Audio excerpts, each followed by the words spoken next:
역 앞을 걷다가 너무나도 이상한 헌팅을 당하고 끝내내 인생이 완성된 이야기를 하려고 한다.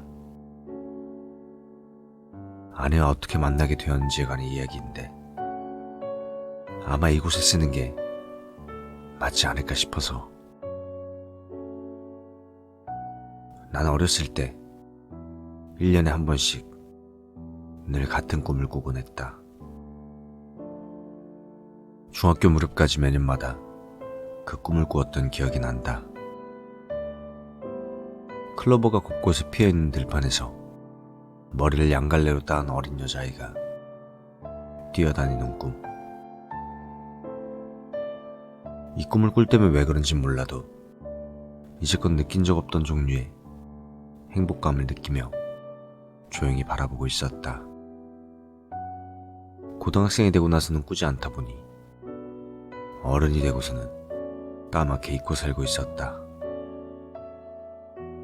어느 휴일 서점에 들렀다 돌아오는데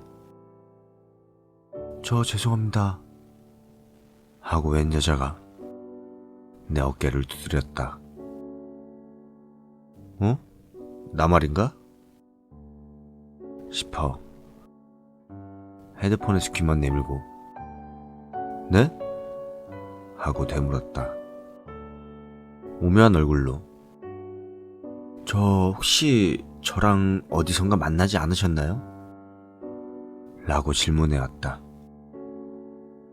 "어라? 아는 사람인가?" 싶어 얼굴을 천천히 뜯어봤지만 도무지 생각이 나질 않았다. 아니요. 아마 잘못 보신 것 같은데요." 흥.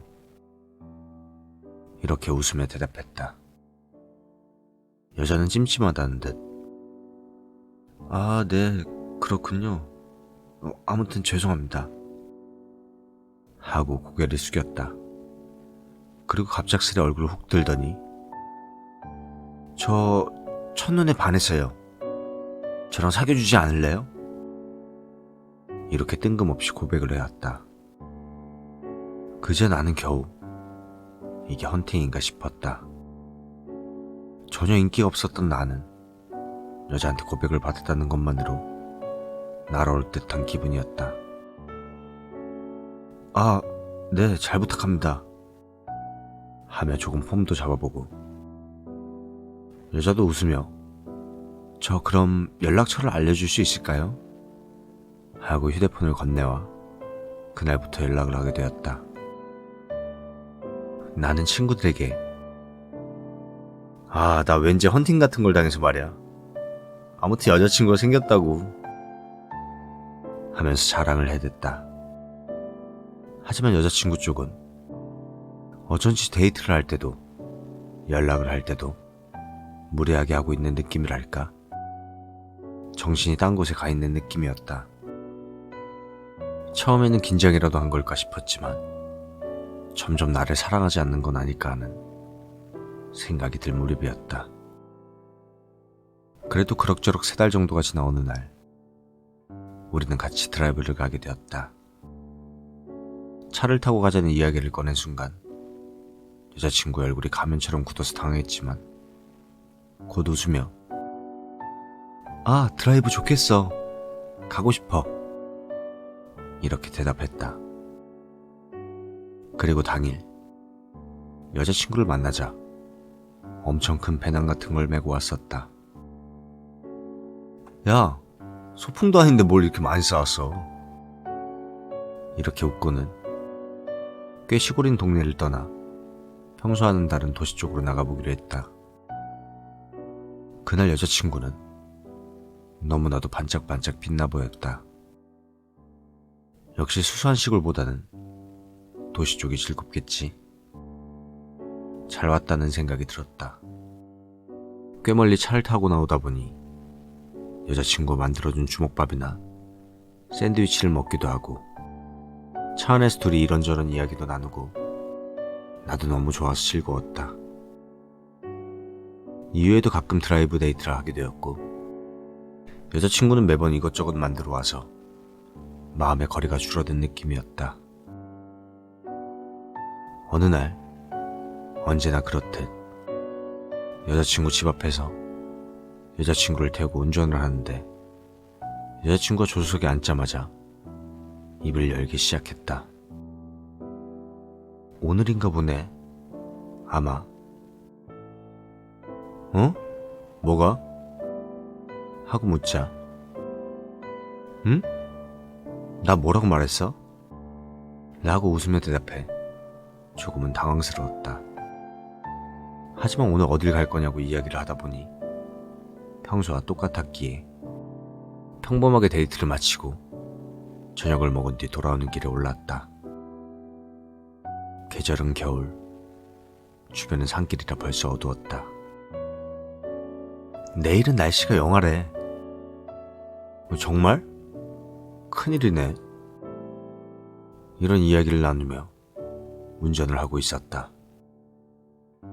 잠시 후 어쩐지 여자친구의 목소리가 굳어버린 느낌이 들었다. 재빨리 얼굴을 바라보자 왠지 눈이 풀린 것 같았다. 왜 그래? 괜찮아? 추워? 하고 묻자 괜찮아 라는 대답이 돌아왔다. 거기서부터 대화가 끊겼다. 나는 여자친구가 혹시라도 화가 날 만한 말이라도 했나 싶어 걱정하며 산길 커브를 돌아갔다. 자동차는 슥 하고 커브 바깥쪽으로 겉돌더니 원심력에 따라 그 기세 그대로 가드레일 너머로 떨어졌다. 엄청난 폭음 후 의식은 사라졌다. 한참 뒤 여자친구가 나를 흔들어 눈을 떴다. 자동차는 어떻게 된 건지도 모르겠고 머리는 아픈데 눈은 보이지 않고 옷이 축축한 것만 느껴졌다. 망연자실하던 와중 문득 여자친구가 걱정돼서 돌아보고는 깜짝 놀랐다.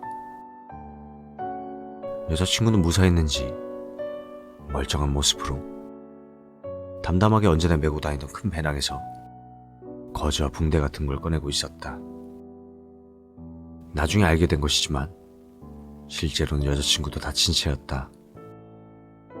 그리고는 믿을 수 없이 깔끔한 솜씨로 내 머리에 대고 치열하며 두르기 시작했다. 아무래도 내 머리는 충격으로 깨져서 그 피로 옷이 젖어있던 모양이었다. 그 후 여자친구는 휴대폰으로 구조를 청했다. 예보대로 영화에 취했던 탓에 배낭 속에 들어있던 손난로를 내 몸에 잔뜩 붙이고 우리는 꼭 껴안고 체온을 지켰다. 나는 피가 빠져나간 탓인지 굉장한 추위가 들었고 공포에 질려 죽음을 각오하고 있었다. 하지만 이런 상황에도 불구하고 여자친구는 무척 침착했다. 어째서인지 내가 꼭 지켜줄게 라고 나에게 말하며 나는 무척 신기한 기분이었다. 잠시 뒤 멀리서 사이렌 소리가 들려오고 우리 둘은 같이 구조됐다. 병원에서 치료를 받던 도중 나는 여자친구에게 그 응급치료 솜씨는 무엇이었는지 물었다. 여자친구는 갑자기 울기 시작했다. 나 사실 사고가 나는 거 알고 있었어.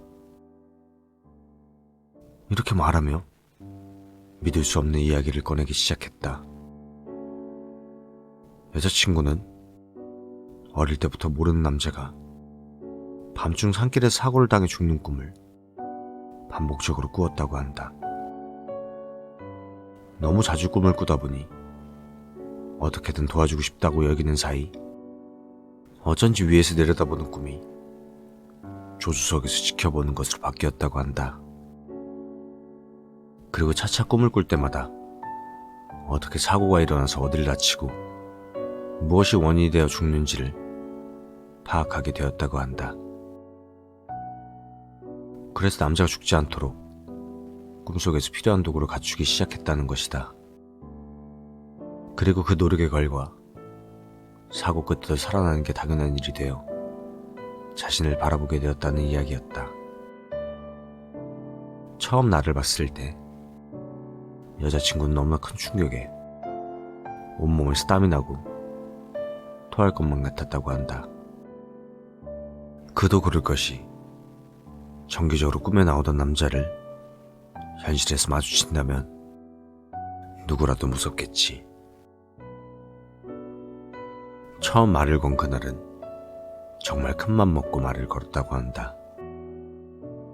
그저 우연일 뿐이라면 여기서 끝이었겠지만 만약 꿈이 현실로 이루어질 거라면 이 남자에게 말을 걸지 않은 걸 평생 후회할 거라 느끼면서 솔직히 나는 외모적으로는 여자친구의 이상형이 아니었다고 한다. 하지만 갑자기 친구가 되어달라고 말하면 기분 나빠하고 끝날 것 같아서 첫눈에 반했다고 그럴듯하게 둘러댔던 것이다. 사귀고 있다 보면 언젠가 그 사고를 마주할 테니 적어도 그때까지는 사귀겠다는 마음으로 나는 그 이야기를 듣고 대성통곡했다. 처음 여자친구가 무리하는 것처럼 느껴졌던 것도 그제야 이해할 수 있었다. 믿을 수 없는 이야기였지만 사고로 머리를 다쳐서 그런 걸까? 오히려 그 이야기가 너무나도 당연하게 느껴졌다. 솔직히 목숨을 건진 기쁨보다 여자친구가 이제 내 곁을 떠날지도 모르겠다는 것에 심하게 절망하고 있었다. 나는 통곡하며 이제 우리는 헤어지는 거야? 이렇게 물었다. 여자친구는 반문했다. 너는 어떻게 하고 싶은데? 나는 절대로 헤어지고 싶지 않아. 이제 진심으로 좋아하게 됐으니까. 나는 어쩐지 결코 여자친구와 헤어져서는 안 된다는 그런 예감이 들었다.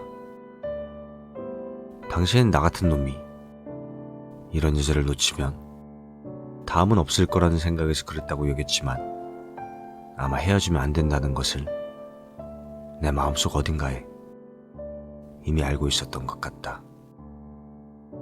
내 대답을 들은 여자친구는 나도 너를 좋아하게 됐어. 앞으로도 잘 부탁해. 라며 웃었다. 그로부터 반년 정도를 더 사귄 후 사귄 지 1년쯤 될 무렵 우리는 결혼했다. 결혼하고 2년 만에 아이가 태어났다. 어느 화창한 날 이제는 아내가 된 여자친구가 정성스럽게 만든 도시락을 가지고 피크닉을 갔다. 2살 된 딸은 무척이나 들떠서 피크닉 시트를 준비하는 동안에도 열심히 뛰어다녔다. 나는 웃으며 위험하니까 이리 오라고 딸에게 손을 뻗던 순간 번개를 맞은 것 같은 충격에 휩싸였다. 아내가 따아준 양갈래 머리를 휘날리며 뛰어다니고 있는 딸의 모습은 내가 어린 시절부터 반복해 꾸어오던 꿈속의 그 장면이었다. 퍼즐 조각이 맞춰지듯 모든 것이 딱 맞아떨어지는 그런 신비한 느낌이었다. 아내가 나를 돕는 꿈을 꾼 것도, 내가 아내와 결코 헤어지면 안 된다고 느낀 것도 모두가 딸아이를 위한 것은 아니었을까 하고,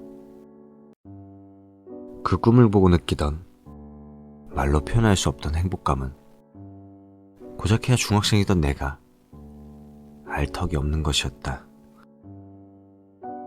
어린 딸을 보는 아버지의 행복감이니까. 지금 처음 맛보는 부모로서의 행복 속에서 그리움을 느끼는 모순 속에 그곳에 나는 서 있었다. 내 인생은 이렇게 될 운명이었다고. 지금은 생각하고 있다.